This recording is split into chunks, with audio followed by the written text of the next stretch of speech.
You won't believe the madness, the utter delusion we're dealing with when it comes to Labor Greens governments and electricity and climate change. Let's start with the grand delusionist in chief, the Prime Minister. Listen to this in Melbourne today.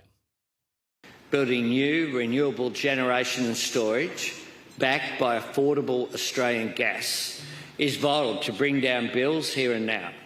And we need to go beyond that to create an abundance of cheap, clean energy that we can use as a source of enduring competitive advantage. That is vital for manufacturing and for securing Australia's place on the digital frontier. Now, at least he got one thing right.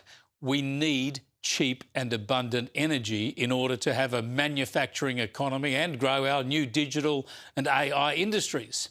Abundant, affordable energy is what our economy has been built on. It's what's underpinned our entire society, and it's also a prerequisite for a decent future. But that's where Albanese departs from reality. He completely avoids the fact that all he's done is drive prices up. His renewable energy crusade is crushing industry and manufacturing with higher power prices. It's crunching small businesses with higher bills, and it's smashing households too. We all know that. Labor knows this. That's why it's thrown good money after bad, subsidising heavy industry to make up for power costs and subsidising households and businesses too. Remember, Labor promised this. Reducing power prices by $275. Reducing power prices by $275. By 2025, $275 a year. $275 a year. We'll get power prices down by $275 a year. Yeah, Labor has delivered the absolute opposite to what it promised. I used a bit of AI myself today to check average household prices over the past 4 years. They've increased by 31% in New South Wales and Queensland.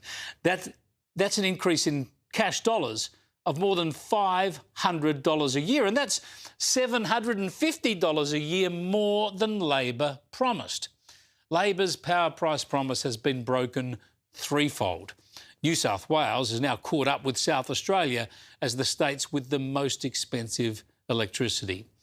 But Albanese's plan is to spend billions of dollars more, doubling down on his renewables plan, including by subsidising household solar and batteries. This is not some inner-city crusade. It is a success story being written in the outer suburbs and in regional Australia. There are, simple fact, 10 times more batteries in Frankston than there are in Toorak.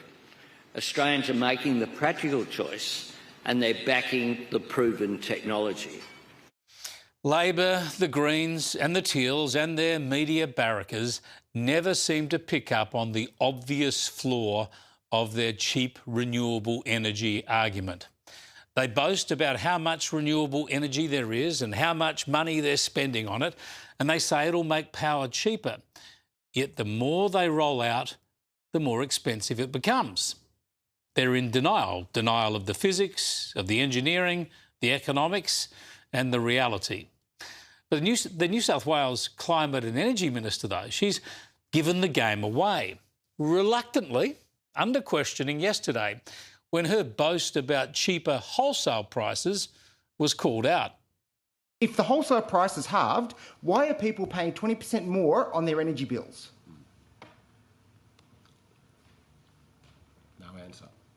No answer. I'm actually reading a note. Look, again, I love then I'll let you aspect. answer, Minister. If the wholesale price has fallen 50% in the last 12 months, why are people paying 20% more this year than they were last year? Because the way in which we are rebuilding the system means that there are network costs and that are added to the system. That is the answer that I wanted. Yeah, she said the quiet part out loud, didn't she? It's the renewables rollout and the transmission rollout and the battery rollout that's adding to the costs. And those costs just won't come down in the foreseeable future because even more of this investment is needed, and every dollar spent has to make a return. And guess what?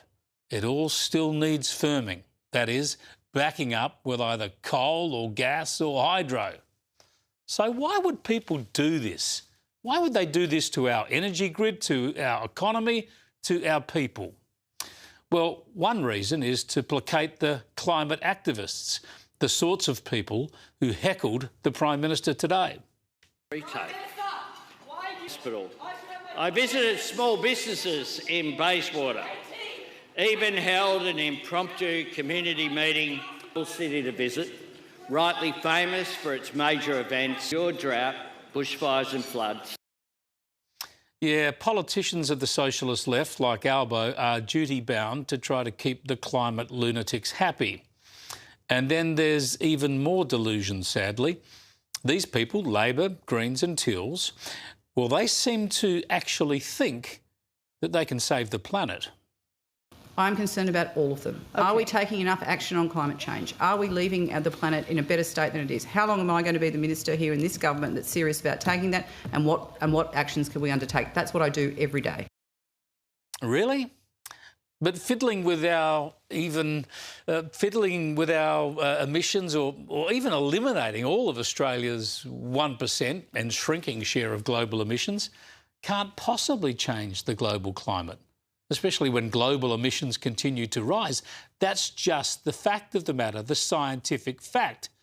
Yet these people think they're saving the planet. Their delusion inflicts enormous costs on Australian families, and it undermines our economic future. All pain for no gain. It defies logic.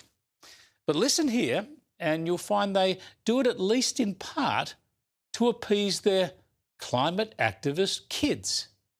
Noting your comments earlier that you as the climate minister are committed to reducing emissions and that you do view it as urgent. Absolutely. And I fully... Trust me, my kids don't let me leave the dinner table. Trust me, said the Climate and Energy Minister. My kids don't let me leave the dinner table. All so funny and jolly, isn't it? This family of climate zealots pretends they're saving the planet, and the pain falls hardest on low-income families. And they used to say Labor was the workers' party.